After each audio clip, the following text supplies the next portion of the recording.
Welcome back to The Explainer. Today we're looking at a scenario that is frankly just fascinating. The anatomy of a catastrophe when time ran backwards.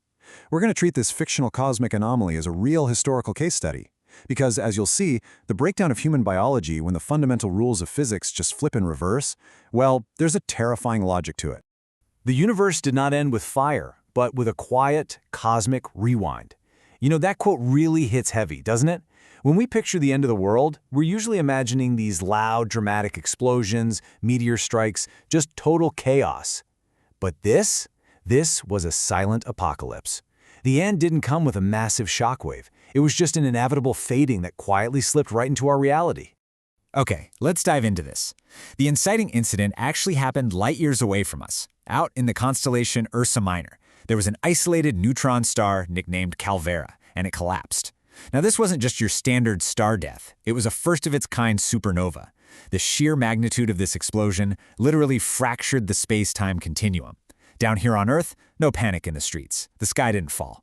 But this distant cosmic anomaly quietly and fundamentally broke the physics of our planet. To really grasp how terrifying this mechanic is, we have to look at this strict, absolutely unyielding divergence. On one side, you had chronological time. Digital clocks, calendar years, they just kept ticking forward normally. But on the flip side, biological time completely decoupled from the calendar. Life started marching backward at a strict 1-to-1 ratio. So for every single calendar year that went by, your physical body erased exactly 1 year of its age. Now here's where the dramatic irony really sets in.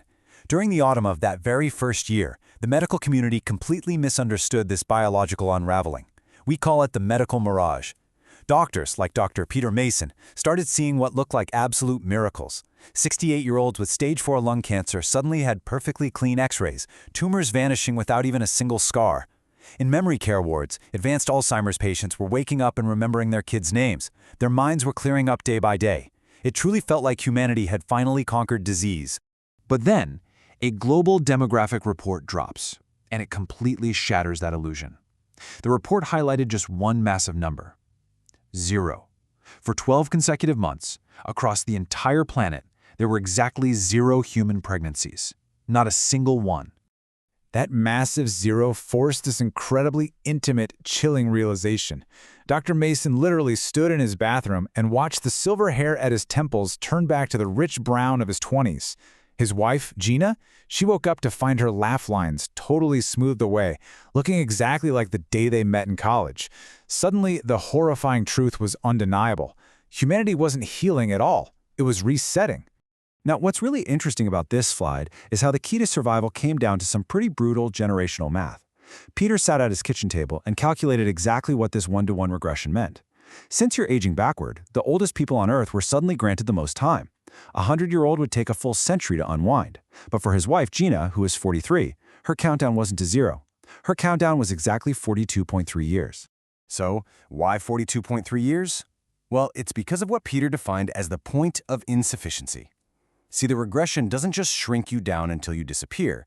When you hit the biological age of a 24-week-old fetus, the human body physically regresses to a stage where the lungs absolutely require amniotic fluid and a placental connection to filter waste and oxygenate blood. Gina wouldn't just vanish. She would physically lose the alveoli required to breathe atmospheric air right in her own kitchen. When you follow this timeline chronologically, the speed of societal decay is just terrifying. Year 1 is all about medical misdiagnoses and 0 pregnancies.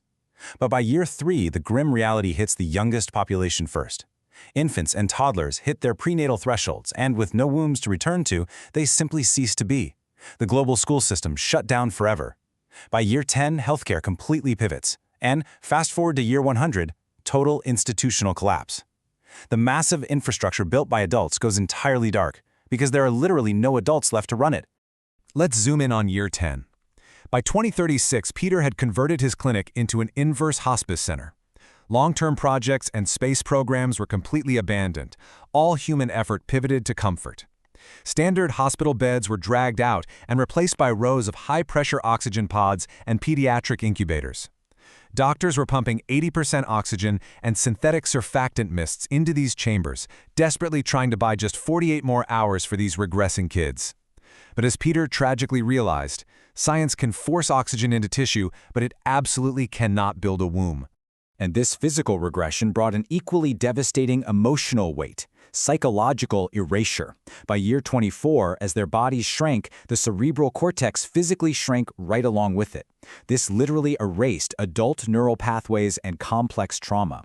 Gina, who is now biologically 19, couldn't even remember the city they used to live in or that terrifying generational math they'd cried over decades earlier.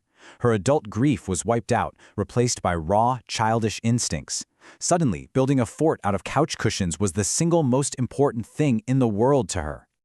The truly heartbreaking part of this cognitive decline is that it wasn't a smooth fade, it was a sudden drop off a cliff.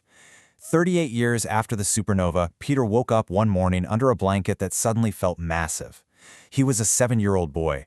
The crushing weight of decades of universal grief evaporated in just one sleep. He couldn't read his own medical journals. He was wondering if the Easter Bunny was coming, and when he looked at a picture of his wife, Gina, the name meant absolutely nothing to him. He was completely untethered from his past, safe in the tragic mercy of forgetting. Which brings us to the ultimate climax of this crisis, a huge, pivotal question.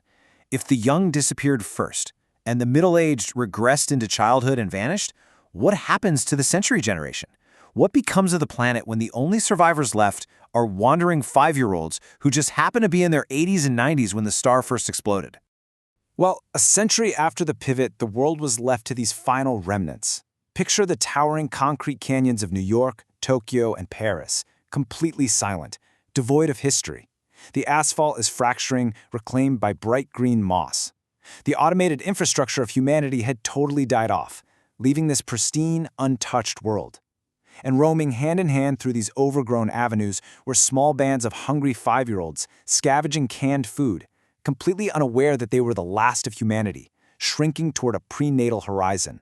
Let's move to and see how this built. Because the global countdown didn't actually wait for humanity to figure it out. On a Tuesday morning in early autumn, the 11th hour reset hit. Light years away, the Calvera anomaly finally exhausted its localized disruption. The universe, which is governed by self-correcting physics way bigger than a single dying star, simply snapped back to its default state. The bruised purple sky bled back into a brilliant blue, and the forward momentum of chronological time instantly took back dominance over biology. And the proof of this reset? It wasn't seen through some massive telescope. It was found in a micro detail. A little boy, who had once been Dr. Peter Mason, was sitting in the overgrown grass. He takes this deep, unhindered breath of sharp, clean air, suddenly realizing his lungs aren't restricted anymore. Then he looks down at a scraped knee he got the day before.